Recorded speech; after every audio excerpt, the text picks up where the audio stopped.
What Yeah. does being a Kallah teacher entail? So I feel again I don't know your audience. So I feel like I have to explain various things first in order Yeah, Oh to yes. yeah. actually answer I that probably question. explain like what a Kallah teacher is.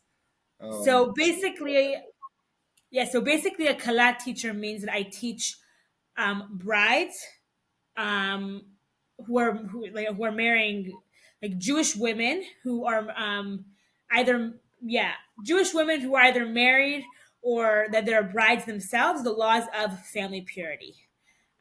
What is family purity? It defines when a couple can touch or not touch according to when the status of nida starts. So the simplest thing, the explanation is what people say is the period. The thing is, there are other situations that applies to as well.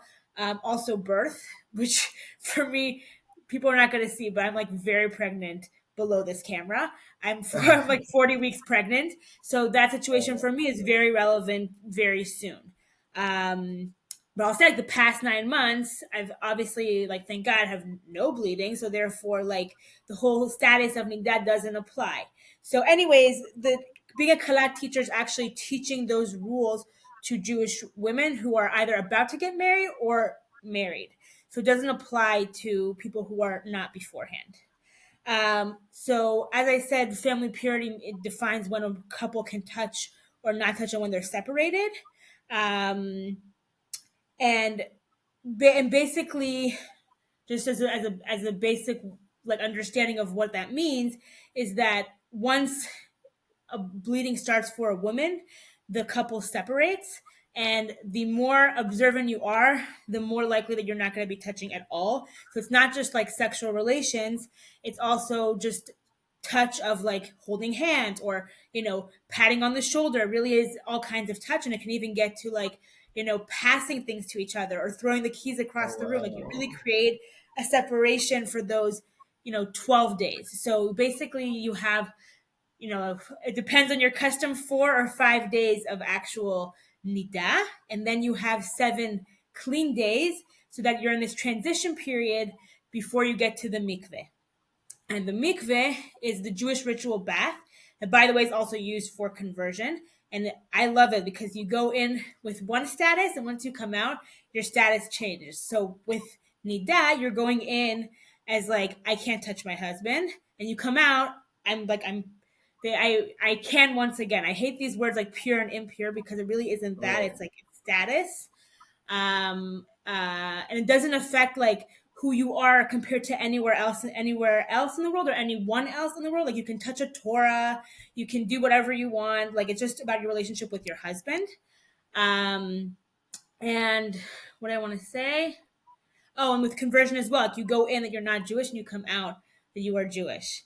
So that is basically like the basic outline of Nida.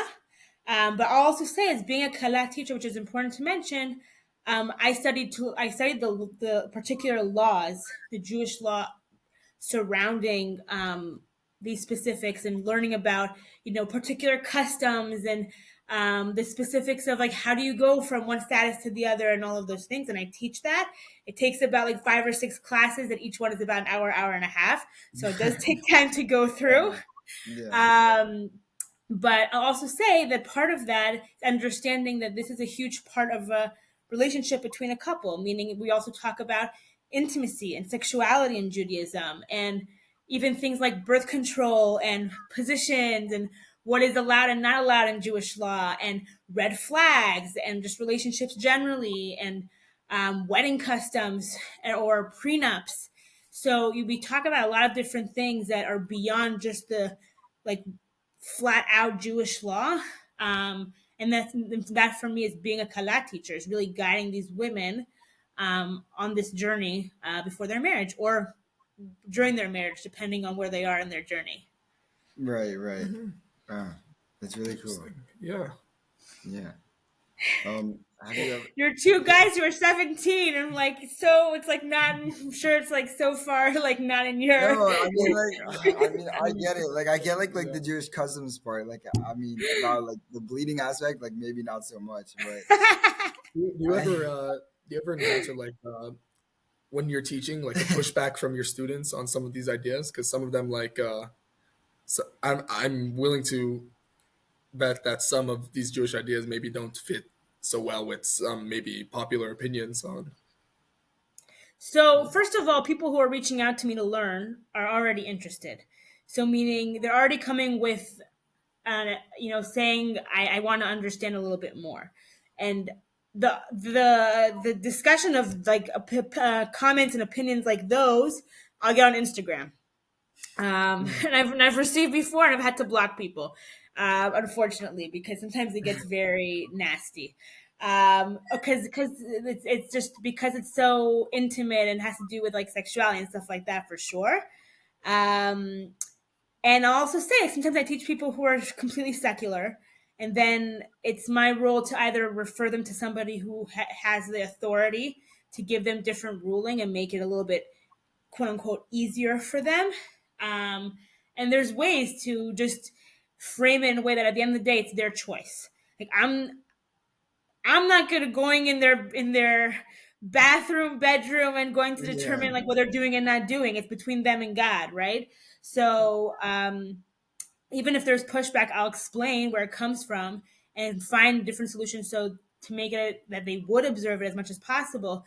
At the end of the day, it's their choice. So that's also what being an educator to me means, is that I provide the knowledge and information, and then people do whatever they want with it. What inspired you to be a Kallah teacher? My own Kallah teacher.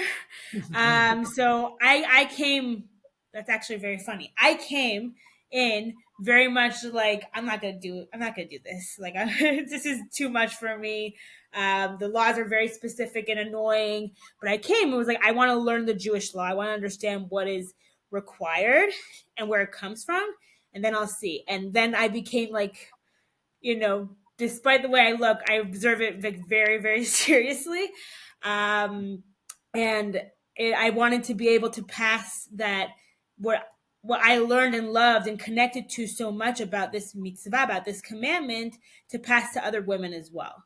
And also that approach of understanding just the beauty of sexuality in Judaism, sex in Judaism generally, and being able to talk about the subjects that are beyond just the cut and dry Jewish law was really important to me. So that's why I got the training. And then so far, I think I've taught 5 or 6 bride slash married Jewish women.